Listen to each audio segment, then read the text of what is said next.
Friends, welcome back to my channel. எல்லாரும் நல்லா இருப்பீங்க அப்படின்னு நம்புகிறேன். இன்றைக்குள்ள விளாக் நம்ம கொஞ்சம் அதாவது மத்தியான நேரங்களில் நம்ம ரெஸ்ட் எடுப்போம், இல்லைனா தூங்குவோம். ஸோ அந்த டைமில் நம்ம கொஞ்சம் சில வேலைகள் செஞ்சுட்டா நமக்கு நைட் டைமில் ரொம்ப டைம் சேவ் ஆகும். நம்ம சீக்கிரமாக தூங்க போயிடலாம். ஸோ அந்த டைம் மேனேஜ்மெண்ட் டிப்ஸும், அதுக்கப்புறமா நம்ம வேலைகளை ரெஸ்ட் எடுக்கிறது சும்மா இருக்கிற டைமில் நம்ம என்ன வேலைகளை கடகட முடிக்கலாம் அப்படிங்கிறதுக்கு ஒரு சின்ன ஐடியாவாக இருக்கும். அப்படிங்கிறதுக்காக தான் இந்த விளாக். இப்போ நீங்கள் பார்த்துட்ருக்கிறது கோதுமையும் திணையும் மிக்ஸ் ஆகிடுச்சு. நான் இதெல்லாம் தனியாக வாஷ் பண்ணி அதுக்கப்புறம் தண்ணியில் ஊற வச்சு அதை முளைக்கட்ட வச்சு தனித்தனியாக காய வச்சுருந்தேன் வெயிலில். அது என் பையன் கோதுமையும் திணையும் ஒன்றா மிக்ஸ் பண்ணனால இப்போ ரெண்டுமே சேர்ந்துடுச்சு. இதை நம்ம தனியாக பிரிக்க முடியாது. ஆனால் இனி இதில் சப்பாத்தி பண்ண முடியுமான்னு எனக்கு தெரியல. ஆனால் நம்ம கோதுமையும் வேஸ்ட் ஆகிடக்கூடாது, ஸோ திணையும் வேஸ்ட் ஆகிடக்கூடாது அப்படிங்கிறதுக்காக நான் மாவாக நம்ம அரைச்சி எடுத்துக்கலாம் அப்படிங்கிறதுக்காக இதை நான் காய வச்சு எடுத்து வச்சுருக்கிறேன். இது கம்பு. இதை மிக்ஸிலே திரித்து எடுத்துலாம். ஏன்னா இது கம்மியாக 1 கிலோ தான் வச்சுருக்கிறேன். ஸோ இதை வீட்டிலே திரித்து எடுத்துலான் இருக்கிறேன். அதுக்கு முன்னாடி பாத்திரங்கள் அப்புறம் அரேஞ்ச் பண்ணி வைக்கிறது, பாத்திரங்கள் வாஷ் பண்ணுறதெல்லாம் முடிச்சுட்டு அதுக்கப்புறமா இந்த வேலையெல்லாம் பார்க்கலாம்.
கேஸ்ட் அயர்ன் யூஸ் பண்ணிட்டோம் அப்படின்னா அதை நல்லா தனியாக வாஷ் பண்ணி அதுக்கப்புறமா அதை தொடச்சிட்டு அதில் ஆயில் அப்ளை பண்ணி கொஞ்சம் ஹீட் ஆகினது பிறகு தான் எடுத்து வைப்போம்.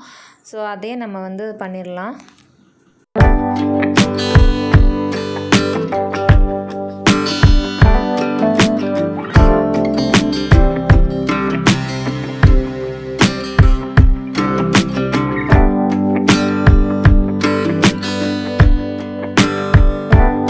அடுத்தது நான் கம்பை மிக்ஸியில் திரிச்சிடலான்ட்டு எடுத்து வச்சுருக்கிறேன். இது அதுக்கு முன்னாடி நான் கடையிலேருந்து வாங்கிட்டு அது நல்லா வாஷ் பண்ணி அதில் இருக்கிற தூசியெல்லாம் எடுத்து தண்ணியில் நிறைய, அதாவது காலையிலேருந்து ஈவினிங் வரைக்கும் நல்லா ஊற வச்சு நைட்டு முளை கட்டி வச்சு நல்லா முளை வந்ததுக்கப்புறமா அதை நல்லா வெயிலில் காய வச்சதுக்கப்புறமா மிக்ஸியில் அரைக்கலான்னு சொல்லி எடுத்து வச்சுருக்கிறேன்.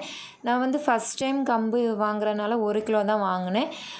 நீங்களும் சிறுதானியங்களை எதுவும் பயன்படுத்தலைன்னா கொஞ்சம் கொஞ்சம் ட்ரை பண்ணி பாருங்கள். இது உடம்புக்கு ரொம்ப நல்லது அப்படின்னு சொல்கிறாங்க. கம்பு கொஞ்சம் ஸ்கின் பிரச்சனை உள்ளவங்க கொஞ்சம் அலர்ஜி தரலாம். அதனால் அது கொஞ்சம் பார்த்து தான் யூஸ் பண்ணணும்னு சொல்கிறாங்க. ஸோ அது கொஞ்சம் கவனமாக பார்த்துக்கோங்க. இப்போ நான் இது நல்லா முளை கட்டி வச்சதை நல்லா வெயிலில் நான் காய வச்சுருந்தேன். கிட்டத்தட்ட ஒரு 2 நாள் கிட்ட நல்லா வெயிலில் காய வச்சதுக்கப்புறமா இதை நான் வறுக்க எதுவுமே செய்யலை. டைரெக்டாக நான் மிக்ஸியில் இப்போ அரைச்சி எடுத்துக்க போகிறேன்.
இதை நான் வந்து எல்லாமே அரைச்சி எடுத்துட்டேன். இது வந்து நல்லா சூடு ஆறுனதுக்கப்புறமா நம்ம வந்து வேறு கண்டெய்னரில் மாற்றி வைக்கலாம்.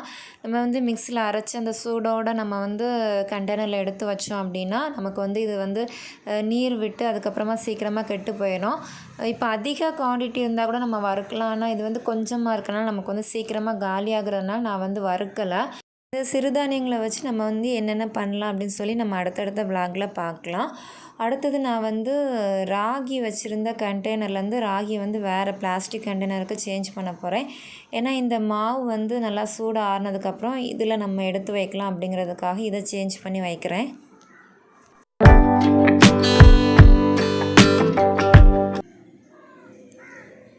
அதுக்கப்புறம் வந்து நான் வந்து கடுகு, அதுக்கப்புறமா வெந்தயம், சீரகம் இது எல்லாமே குட்டி குட்டி கிளாஸில் போட்டிருந்தேன். இது எல்லாத்தையுமே ஒரே அஞ்சரை பெட்டியில் மாற்றலாம் அப்படின்ட்டு. ஏன்னா இதில் வந்து அடுத்தது சீரகம் இது எல்லாமே பொடியாக அரைச்சி வைக்கலாம் அப்படிங்கிறதுக்காக. அது மட்டும் இல்லை, இது வந்து எனக்கு மேரேஜுக்கு வந்து எனக்கு சீதனமாக தந்தது. இது வந்து 7 வருஷமாக யூஸ் பண்ணாமல் அப்படியே இருந்தது. நம்ம புது வீட்டுக்கு போனதுக்கப்புறம் எடுக்கணும் அப்படி தான் நினச்சி வச்சுருந்தேன்.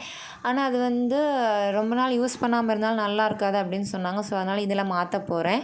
திடீர்னு வந்து நல்லா காற்றா இருந்தது. கருமேகம் வந்தனால சரி மழை பெஞ்சிட போகுது அப்படின்னு சொல்லி துணி வந்து காய போட்டிருந்தது எல்லாத்தையும் எடுத்துகிட்டு நம்ம அடுத்த வேலை பார்க்கலான்னு சொல்லி எல்லா துணியும் எடுத்துட்டேன். ஏன்னா இது வந்து திடீர்னு நல்லா மழை பெய்யுது, திடீர்னு வெயில் அடிக்குது, கிளைமேட் மாறி மாறி வந்துட்டுருக்கு. அதுக்கப்புறம் சைக்கிளே நம்ம வந்து எல்லாம் க்ளோஸ் பண்ணி போட்டலான்னு சொல்லி சைக்கிளையும் க்ளோஸ் பண்ணி போட்டாச்சு. அதுக்கப்புறமா இனி வீட்டுக்குள்ளே உள்ள வேலையெல்லாம் பார்க்கலாம் அப்படின்னு சொல்லிட்டு நான் வீட்டுக்குள்ளே வந்துட்டேன்.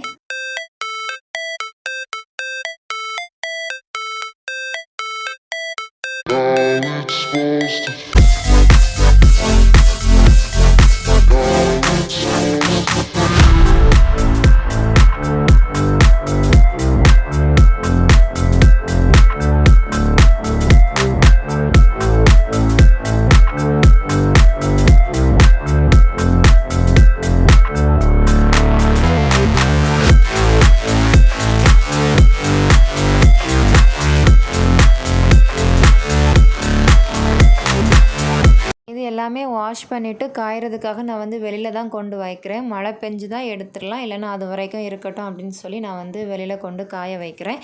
இப்போதைக்கு இதில் எதுவும் மாற்ற போகிறது கிடையாது. இது வந்து நல்லா காஞ்சதுக்கு அப்புறமா நான் அடுத்த நாள் தான் எல்லாமே செய்ய போகிறேன். அடுத்ததாக நான் வந்து தினையும் அதை வந்து தண்ணியில் ஊற வைக்க போகிறேன், நல்லா வாஷ் பண்ணி. ஏன்னா ஃபஸ்ட்டு ஊற வச்சு முளைக்கட்டி எடுத்தது என் பையன் வந்து கோதுமை கூட மிக்ஸ் பண்ணிட்டான். ஸோ அதனால் இதை தனியாக நான் வந்து இதை வாஷ் பண்ணி முளைக்கட்டி அதுக்கப்புறமா இதை வந்து வெயிலில் காய போடுறதுக்காக இதை வந்து நல்லா வாஷ் பண்ணி எடுத்துக்க போகிறேன். நமக்கு வந்து இந்த தினையில் வந்து நிறைய நன்மைகள் இருக்குதுன்னு சொல்கிறாங்க. அதாவது தேனும் தினையும் அப்படின்னு சொல்லி பழைய காலத்துலலாம் சொல்லுவாங்கன்னு சொல்கிறாங்க. நம்ம வந்து தினையை வந்து கஞ்சியாவோ இல்லைனா கொழுக்கட்டை, புட்டு இந்த மாதிரிலாம் அவிச்சு சாப்பிட்டா ரொம்ப நல்லதுன்னு சொல்கிறாங்க. அது மட்டும் இல்லை, உடம்பு வந்து ரொம்ப மெலிஞ்ச குழந்தைங்களுக்கு வந்து இந்த தினையை பயன்படுத்தி சத்து மாவு வந்து ப்ரிப்பேர் பண்ணி கொடுத்தா பசங்க வந்து உடம்பு தேரும் அந்த மாதிரி சொல்கிறாங்க. ஸோ தினை வந்து இப்போ யாருமே பயன்படுத்துறதில்ல. இதை வந்து நம்ம குருவிகளுக்கும் லவ் பேர்ட்ஸ் இந்த மாதிரி தான் எல்லாருமே போட ஆரம்பிச்சிட்டாங்க. ஆனால் ஃபஸ்ட்டு நம்ம வந்து அதாவது ஃபஸ்ட்டு சிறுதானியங்கள்னு சொல்லும்போது இந்த திணையை கண்டுபிடிச்ச திணை தான் சொல்கிறாங்க அப்படின்னு சொல்கிறாங்க. இதை பற்றின இன்னும் டீட்டெயில்ஸ் வந்து உங்களுக்கு தெரிஞ்சுன்னா நீங்கள் கமெண்ட்ஸில் சொல்லுங்கள். அடுத்தது நான் வந்து இந்த கேஸ்டியன் வந்து எண்ணெய் தடவி அதை வந்து ஹீட் பண்ணிட்டேன். அது வந்து ஆறிடுச்சு சூடு. அதுக்கப்புறம் இதை நம்ம வந்து எடுத்து வச்சிடலாம். இப்போ வந்து நான் என்ன செய்ய போகிறேன்னா, பால் வந்து பன்னீர் வேணும். ஸோ அதுக்காக நான் வந்து பாலை எடுத்து வைக்க போகிறேன். இது வந்து இப்போ தான் ஃப்ரிட்ஜிலேருந்து எடுத்து வச்சதுனால நார்மல் டெம்பரேச்சர் வர்றது அந்த கூல் வந்து போகிறதுக்காக கொஞ்சம் ஃபஸ்ட்டே வெளியில் எடுத்து வைக்கலாம் அப்படிங்கிறதுக்காக நான் வந்து வெளியில் எடுத்து வைக்கிறேன். இது வந்து கொஞ்சம் கூல் போனதுக்கப்புறமா இதை வந்து காய்ச்சி அதுக்கப்புறமா பன்னீர் ப்ரிப்பேர் பண்ணலாம்.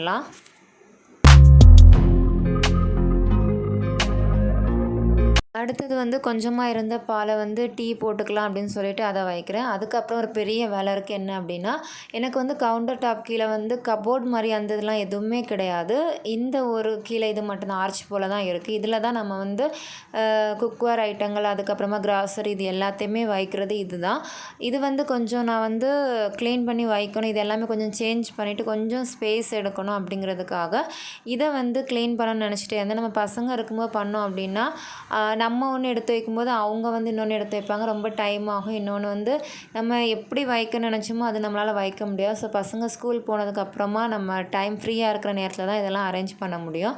ஸோ இப்போ இது எல்லாத்தையுமே நான் எடுத்து அரேஞ்ச் பண்ண போகிறேன்.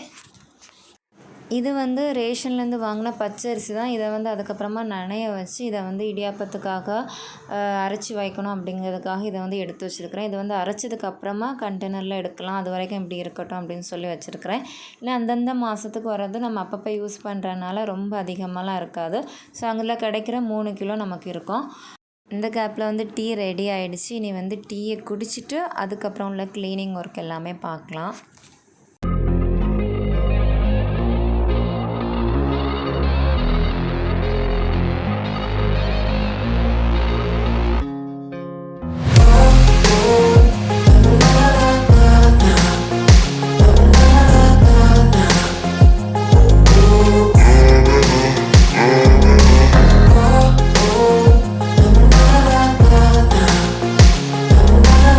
இப்போ வந்து இது எல்லாத்தையுமே க்ளீன் பண்ண ஸ்டார்ட் பண்ணிடலாம்.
கேஸ்ட் தோசைக்கல் தவா இது எல்லாத்தையுமே வந்து நான் வந்து பிளேட் போடுற அந்த சில்வர் ஸ்டாண்டில் தான் வச்சுருக்கிறேன். அதை கொஞ்சம் நீளமாக வச்சுருக்கிறப்ப எனக்கு வந்து கொஞ்சம் இடம் ஸ்பேஸ் அடைக்கிற போல், அதனால் நான் இந்த மாதிரி வச்சுருந்தேன். ஆனால் இப்படி வைக்கிறப்ப வெளியில் நம்ம நடக்கிறப்ப கொஞ்சம் காலில் தட்டுப்படுறது போல் இருக்கும் அப்படிங்கிறதுக்காக இதை நான் திரும்ப மறுபடியும் சேஞ்ச் பண்ண போகிறேன்.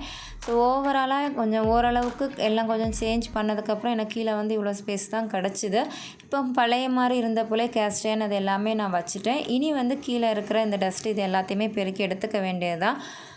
அதுக்கு முன்னாடி நான் வந்து இந்த கம்பு நம்ம வந்து மிக்ஸியில் அரைச்சி வச்சுருந்தேன். இது வந்து நல்லா சூடு ஆறிடுச்சு. இதை வந்து நான் அந்த கண்டெய்னரில் சேஞ்ச் பண்ணி வைக்க போகிறேன். ஸோ இது எல்லாமே நம்ம ஒதுக்கி வச்சிட்டோம் அப்படின்னா நம்ம வந்து க்ளீன் பண்ணும்போது எதுவுமே நமக்கு வந்து வெளியில் இருக்காது, டிஸ்டர்பன்ஸாகவும் இருக்காது. இது வந்து நல்லா சூடு ஆறுனதுக்கு அப்புறமா நீங்கள் வந்து கண்டெய்னரில் சேர்த்துக்கோங்க. ஸோ எனக்கு வந்து இவ்வளோ மாவு தான் கிடச்சிது.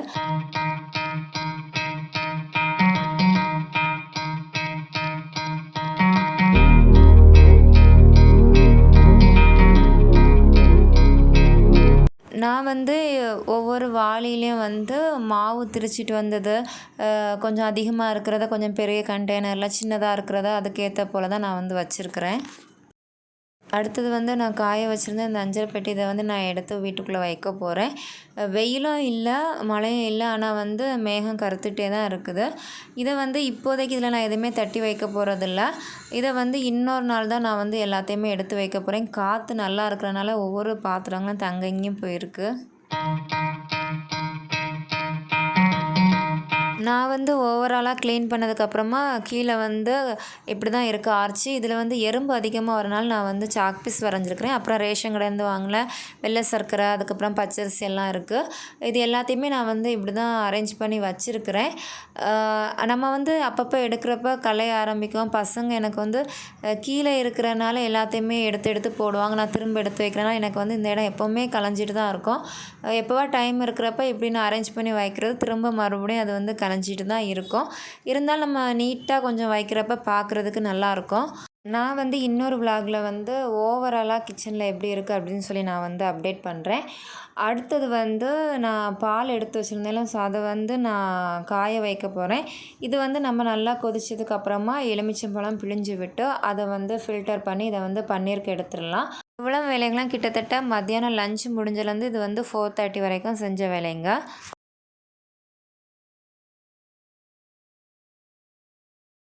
நான் வந்து டின்னர் எல்லாமே முடிச்சதுக்கு அப்புறமா தண்ணியில் நம்ம வந்து ஊற வச்சுருந்த இந்த தினையை வந்து வடிகட்டி இதை வந்து முளை கட்டுறதுக்காக எடுத்து வைக்க போகிறேன். ஸோ இது வந்து நமக்கு ஓவர் நைட்டு வந்து நம்ம அப்படியே வச்சிட்டோம் அப்படின்னா நமக்கு வந்து முளை கட்டிடும். இந்த துணியே அப்படி இருக்குன்னு நினைக்காதுங்க. இது வந்து இதுக்கு முன்னாடி நான் வந்து முளை கட்டுறதுக்காக ஈக்காம் பெட்டியில் பனை ஓலையில் செய்வாங்களா அதில் வச்சப்போ அதில் உள்ள கரை வந்து பிடிச்சிடுச்சு. மற்றபடி துணி நல்ல துணி தான்.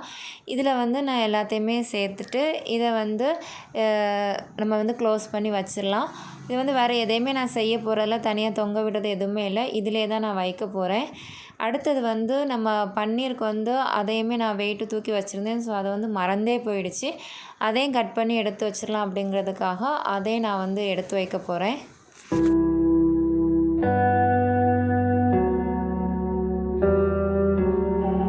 எனக்கு வந்து 1 லிட்டர் பாலில் இவ்வளோ பன்னீர் கிடச்சிருக்கு. நான் இதுக்கு முன்னாடியே பன்னீர் ப்ரிப்பேர் பண்ணியிருந்தேன்.